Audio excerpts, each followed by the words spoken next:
Hi, welcome to Aro-Tarot. I'm Des. So some years ago, I had been making some YouTube videos, and I kind of thought it might be kind of fun to maybe try going back and actually trying to make some YouTube videos again. Which first time trying to do like an over camera kind of thing. So hopefully it ends up looking okay.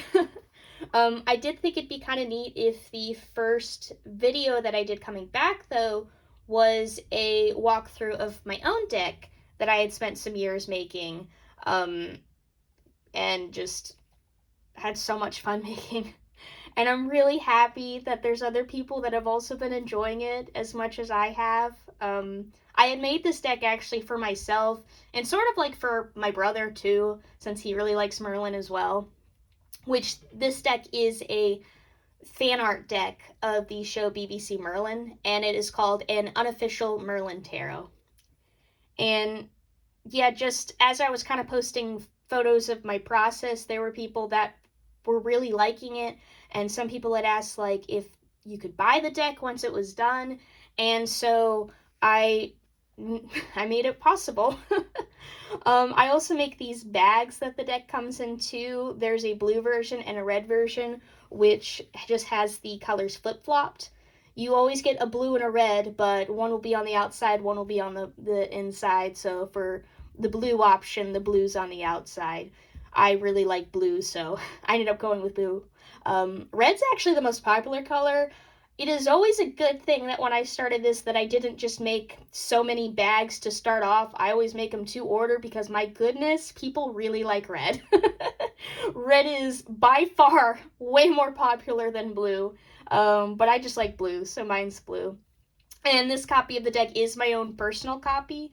So it's gotten a little bit beat up, from me using it as much as I have, but yeah, I mean, it just shows how much I really like, my own deck, which I hope I would, since I spent so long making it. Yeah, I thought I would do like a flip through of the deck, and then I also thought I could maybe pull a couple cards, and read essentially like my guidebook, which it does come with a PDF guidebook. Mine's written by hand. Writing the guidebook was essentially like a journaling process, and I'm still mad at myself that I haven't written up like details about the court cards yet. I've been meaning to do that since I made the deck, and I just haven't done it yet. Besides that, all of the other cards have like plenty of information. Like I essentially journaled each of them. So the minors still have still quite a decent amount. Yeah, I thought I'd maybe pull a minor. I could pull maybe a court card or two, so you can kind of see like what the guidebook's essentially like. And I have Cole over here that is keeping me company. He's a Dream Valley boar, and he's my little dragon friend. So yeah, so I will start. So there are some cards in the deck that do have changed titles. Not all of them, though. Like, the Fool is still the Fool, but as you see with the next card, that one is changed. So we have the Fool. So instead of the Magician, it is the Sorcerer. And instead of the High Priestess, it's plural because I couldn't choose just one High Priestess. I had to go with all three. Instead of the Empress, it's the Mother. And instead of the Emperor, it is the Father. The Hierophant becomes the Physician. And the Lovers is the Choice, which I know it's my deck, but this is one of my favorite lover cards that I have. I'm very picky on lovers cards. So when I went into making the lovers card for this deck, I was like, I need this to be so emotional. I needed to pull at my heartstrings. And I was thinking, because I read the card very much more as choices, so I was thinking, what is a choice? What is a choice in the show? And anyone that's seen the show knows, oh my goodness, this is a choice. I may just have to read because I want to. The guidebook bit for this card at the end. So the Chariot is the Dragon Lord, with Merlin riding Kilgara. Courage is still Courage. The Hermit becomes the Crystal Cave. And the Wheel of Fortune, I just shortened to the Wheel. Justice. The Hanged Man. Death. Temperance becomes the Coin. As Merlin and Arthur are two sides of the same coin. Can't have one without the other. The Devil becomes the Daughter. And the Tower is still the Tower. Same with the Star. The Moon. The Sun. Judgment. And the World becomes Return, which is not a scene that appears in the show, but I couldn't stop myself from having a reunion of Merlin and Arthur in some future. Because we're still waiting now to have is the World card. Okay, so I also have the suits here. Let me get the majors out of the way. So the first suit is Chalices, which is, of course, cups.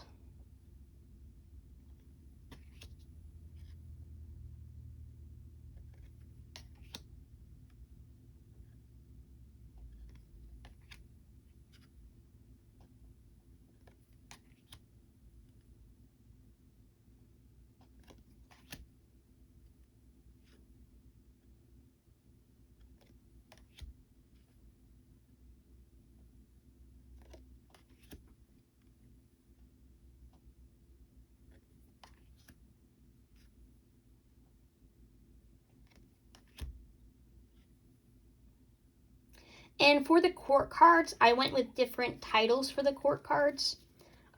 So they're gender neutral, and that also fit because I did not care about the gender when I was assigning the court cards at all. So for pages, instead of pages, there is Dreamer.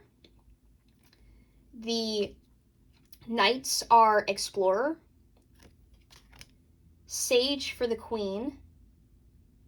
And then Monarch is the King. Okay. Next is Swords.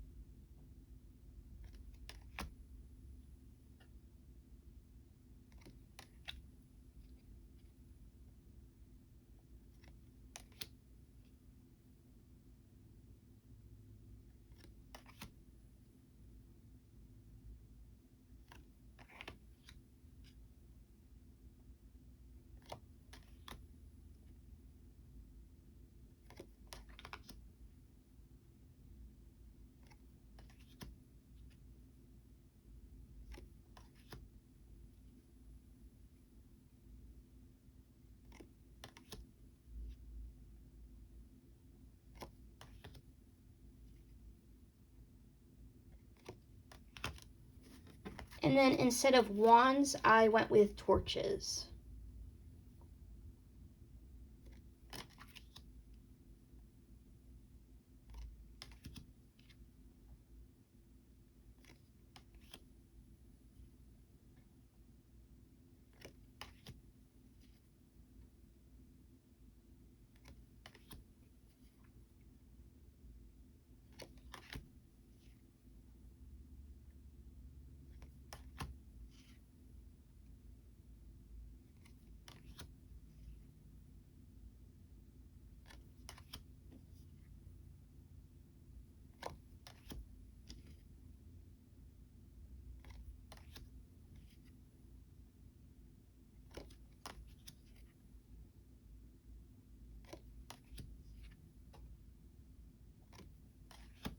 And instead of pentacles, of course, I had to go with coins Two sides of the same coin and all.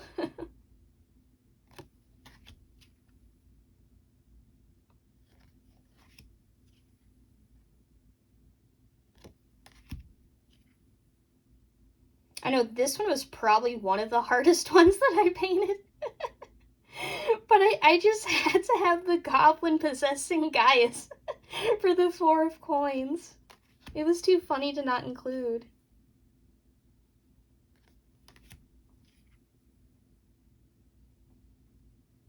I know this one was one that I had thought about, and most of the minors are kind of scenes in the show, where this is almost essentially a whole episode in a sense. I kind of had picked this one because it's like Merlin saving Arthur, Arthur saving Merlin, and then also Abby saving Merlin. Gwen had to sneak the flower out. Gaius is making the potion and then using magic in order to then save Merlin. Like, just all of this, you know. And then I just kind of had it done up like this.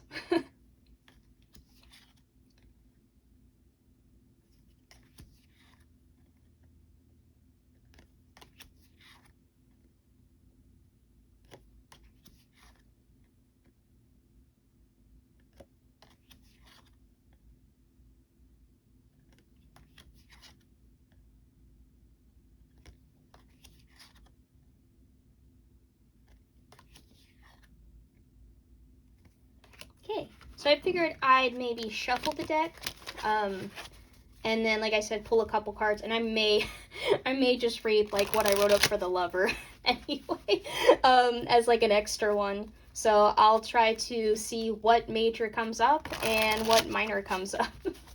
The cardstock is a linen, since I really like linen cardstock. Linen is very much my favorite out of the cardstock, so I went with linen. The size is pretty much a standard tarot size. I do actually have a deck over here that is a Llewellyn deck for size comparison. So basically, I just have a couple decks over here I need to make bags for, more specifically. But I do have a Llewellyn deck right here, so you can see. It's just slightly taller than the Tarot of Owls, which is a Llewellyn deck. Okay, give it a little bit more shuffling, since I had to put the deck all back in order in order to actually show all the cards off.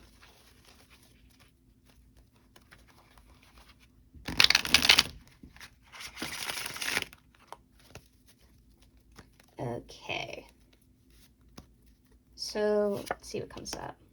I'm not doing court cards because I'm bad and I keep not doing court cards. Okay, so here's the 5 of Swords. Okay, so for the 5 of Swords, I had written winning at all costs, conflict, and defeat. And this was one of the minors I wrote a lot about. You can't see by how small I had to make my handwriting. Morgana lays dying from having been poisoned by Merlin. She has been part of Morgause's spell to cause everyone to fall asleep and become defenseless against the coming attack. Morgana is the source of the spell, and Merlin's been told that the only way to stop it was for her to die. Of course, Morgana doesn't die. Merlin tells Morgause the poison in exchange for stopping the spell. However, there was still a cost. Morgana's trust in Merlin is gone, and after this, she becomes an enemy of Camelot. The 5 of Swords is about winning at all costs and conflict. With everything at stake, Merlin decided to do what it took to stop the spell, even though he didn't want to hurt her. He apologized, and when they met again, he hoped that things would be all right again, that he could make amends. But after this, Morgana grew to hate Merlin. There was no going back. Think about consequences. Think about what could have been done differently, and if possible, thinking about making amends. It might seem like you won, but you lost. So that was the 5 of Swords. I might pull a couple more, because I still need a might. There's another Swords card. I want to do a different suit. Oh, here's the Empress. So the mother. So this one I didn't write too much compared to some of the other ones. Like Uther got more than Hunith did because I mean, I don't feel like I needed to explain why Hunith needed to be the Empress.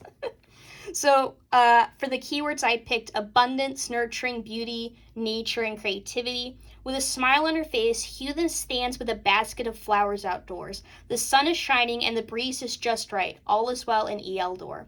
Being a single mother is hard work, especially raising a child that was using magic before he could walk. But Hunith was able to do so. When thinking of abundance, one might think of a king or of a queen, but Hunith has an abundance of love from her son. This beautiful and kind woman is an empress to all under her roof. And then about the Empress, I had written, the Empress is all about abundance. She has what she needs and more. This abundance can be seen in more than just wealth. The Empress also represents beauty and creativity. She surrounds herself in beauty, and this beauty can be the beauty of nature at times. Besides being the major arcana of our creativity, the Empress is also the major of nurturing. She can sometimes be viewed as a mother figure. Okay, let's see what else comes up. Okay, so 7 of Torches. I'll read that one. I can find torches. I use the washi tape. I actually have it color-coded. Okay, so the 7 of Torches, which I forgot how much I wrote for the 10 of Torches. I know with this card, because this isn't the season of the show, this is essentially the opening. And having the crown on Merlin's shoulders. Of all the responsibilities and burdens. But I wrote a lot. I forgot how much I wrote for that card. So for the 7 of Torches, I picked challenge, protection, and perseverance. Arthur and Morgana come face to face after Morgana had taken Camelot. Arthur has come to take it back. The 7 of Torches is about challenge, protection, and perseverance. It is often depicted by someone with higher ground fighting off those below. Morgana must stand her ground if she wants to keep the throne, though Arthur is trying to take it back. Arthur does so to protect his people and defend his kingdom. He cares about his people and had even questioned if he was worthy to be their king. So I felt like when I made this one, I liked the scene because, like, they're challenging, there's the protection, you know, the perseverance, like, she's currently defending the throne that she took, but also it was his throne, so he's taking it back, and, like, this kind of challenge going on and feeling like each other's right. I feel like when you're doing a reading, you could almost see it as either for Morgana and Arthur. Which, that's also kind of why I really liked Uther for the Emperor. Just to go back to, like, the Emperor. I don't know how quickly I could find the Emperor.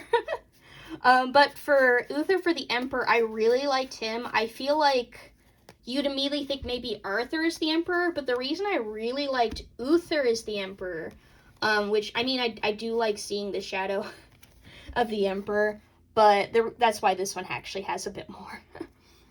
As I had said, authority, control, stability, and structure. Uther sits on his throne. His crown is placed upon his brow. He feels comfortable with all the power he has. Until Uther's death and visit from the grave, Arthur saw him as his father, the king, and the structure Arthur had his whole life. None of this was completely in a negative light.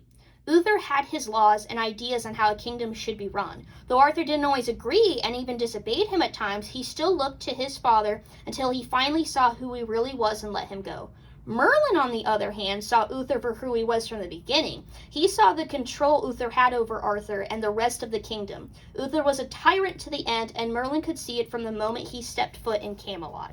So I really liked Uther because you can see the essentially like the light and the darkness from the Emperor with Uther, if you're seeing it from Arthur's perspective versus Merlin's perspective.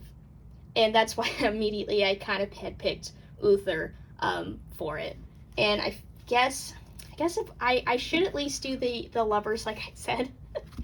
I think the first card I actually wrote up for in the book was actually for Courage, which is the strength card. I know the first one I actually did art for was for the Hermit, which is the Crystal Cave in this deck. Did I pass it and not realize it? Oh, wait, here it is. Okay. So for the lovers, I did the choice, because I had to pick a card. Oh, here's actually all I wrote up for strength, though, to give you an idea. Some of the cards, I just went a little wild. This is the Lovers. I'm probably not going to read any of this bit. I kind of just wanted to read over this bit. Yeah, because I really like the Lovers card. I just don't usually like it in decks. So for the Lovers, it's choices, partnership, and relationships. Surrounded by the life of the forest around them, Merlin and Arthur sit across the fire from each other. Come morning, Arthur must make an important decision. Does he allow magic and the ways of old, which he knows no good of, into Camelot to save Mordred, one of his knights?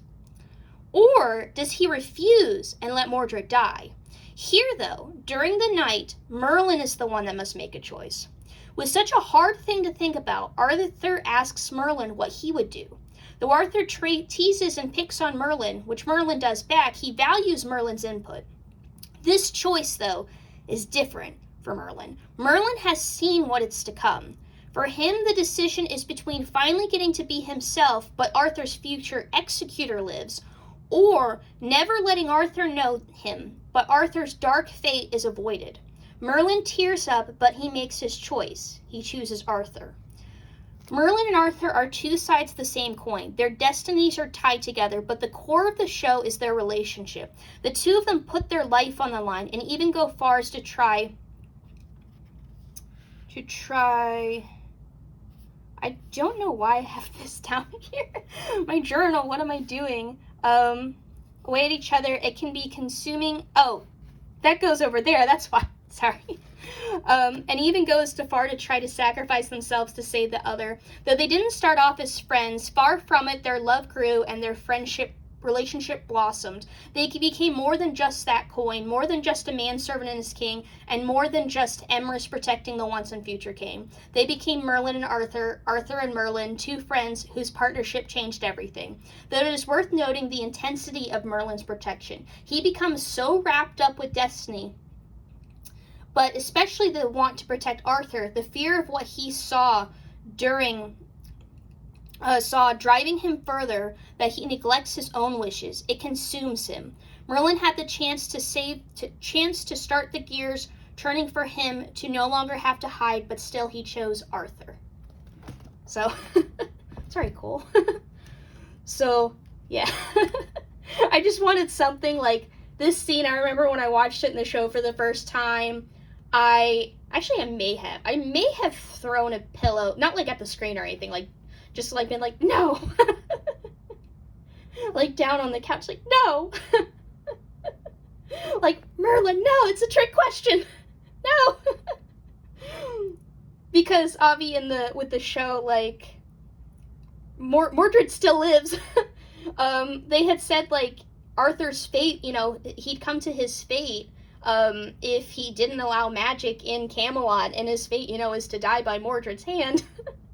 That's what the destiny's supposed to be. That's what Merlin saw. So, by choosing Arthur over magic, he essentially ends up dooming Arthur, because Arthur goes with what Merlin says for this bit. But yeah, like, with a show that's just all about destiny, and then just, it's essentially a self-fulfilling prophecy, it ends up being. Obviously, the show's a tragedy.